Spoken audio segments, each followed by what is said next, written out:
Bottom of the first, the Best Coast Ballers take their first at kicks against the veteran pitcher Matt Wilner. William Mayer Twinkle Toes Newsom kicking. Comes into Founders Cup with a .941 kicking average in 2009. You like to see that from your leadoff kicker. Absolutely. Presumptively speedy Newsom takes one ball and promptly bunts the first one in. Castillejo spins, fires to first. Might have been in time, but offline. Rivera dives to knock it down. That was nice. Catherine Tucker there to back it up. The Newsom with 12 seasons under his belt. Puts down a good bunt. Beautiful dive from Rivera, just maintaining control of the ball, holding Newsom to a single. I think a lot of leadoff men will already be bolting the second by the time an offline throw is made. But, that's right. You wonder if that's maybe where he gets his reputation as El Gato. That brings Tom Lanahan, the pitcher, to the plate. 21 seasons for Lanahan. And at least 5 of them in Virginia. The Best Coast Ballers, since their inception, have been a team focused on winning championships and making a deep run at the Founders Cup. They are credited with bringing an East Coast pitching style to the Bay Area, making Lanahan with his Virginia roots a perfect fit. Wilner's prior Founders Cup appearances, there are 6. This is actually his 7th Founders Cup. This guy has been around the block a few times. I actually can recall shooting some footage of him.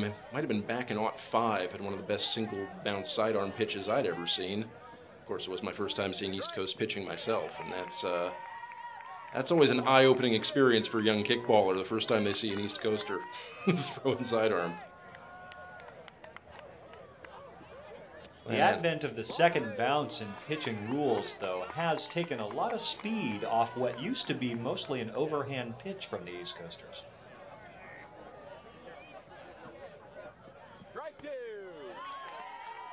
Interesting to see that rule change play out in game play in terms of how it affects kickers. 2-2-2 pitch. Castillejo's on it quickly.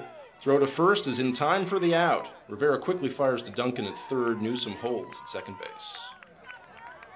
It seems the intent of the rule change was to bring a little more kicking and a little more game action. Interestingly, you slow down the pitches. Anything that's easier to kick deep is also easier to bunt. So your more experienced teams are just bringing a lot more infield play. Pat Hanley fouls one off. Rover and pitcher Pat Hanley, 8 seasons under his belt. Hometown of St. Joseph, Michigan.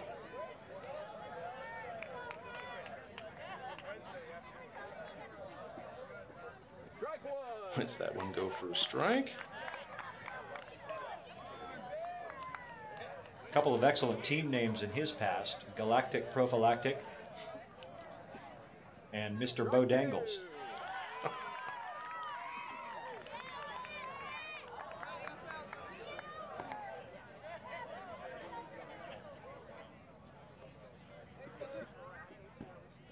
Oh, that's a foul.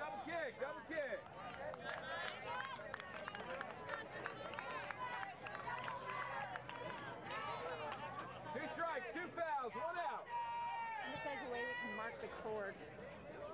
I feel people tripping over it. Uhas charges the ball, but he's going to put it in his pocket. Keep Newsom at second base, letting Hanley have first. As you sort of see one of the main gameplay differences between kickball and baseball, because you can't freeze the runner with a look and still get the out. You're really sort of forced to make a choice with the slow-moving red rubber. Here's the co-captain, Chris Castillo. Certainly has to be held responsible for the advent of this competitive streak in San Francisco's team. That's a bunt to first. It's intended as a sack.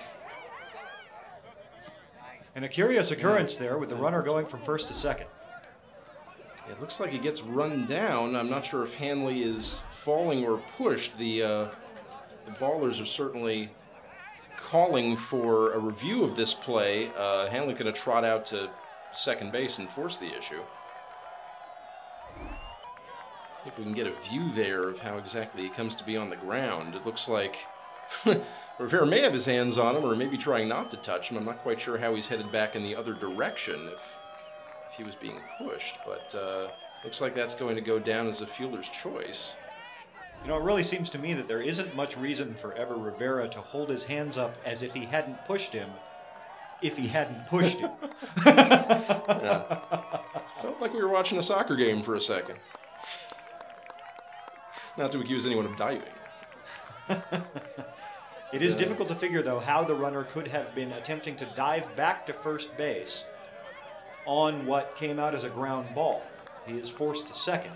Yeah, unless he thought it was going to be caught. I can't think of a reason he would be heading in that direction. And that is one situation that I could see happening. If he thought it was going to be caught, tried to come back, lost his footing, perhaps unintentionally collided with Rivera. Looks like that's what the refs went ahead and ruled it.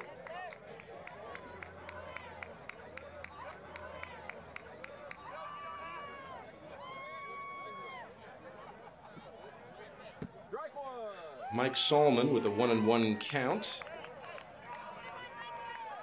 And 2 outs, looking to put one in the outfield so he can get a run in. Boots it into left field. That'll tie the game as Newsom scores easily from third. Natalie Jacobs plays it on a bounce, gets it in quickly. Castillo advances to second. A clutch RKI base hit from Mike Solomon, who, though he's only played 3 seasons with Waka, appears to have started playing competitive kickball in middle school. Imagine that. Brings Adam Wood, the first baseman, to the plate. 2 out, 2 on. Now a tie game. 8 seasons of Waka kickball for Adam Wood. Looks like that's going to fly out to end the inning. P-Dunk drifting out.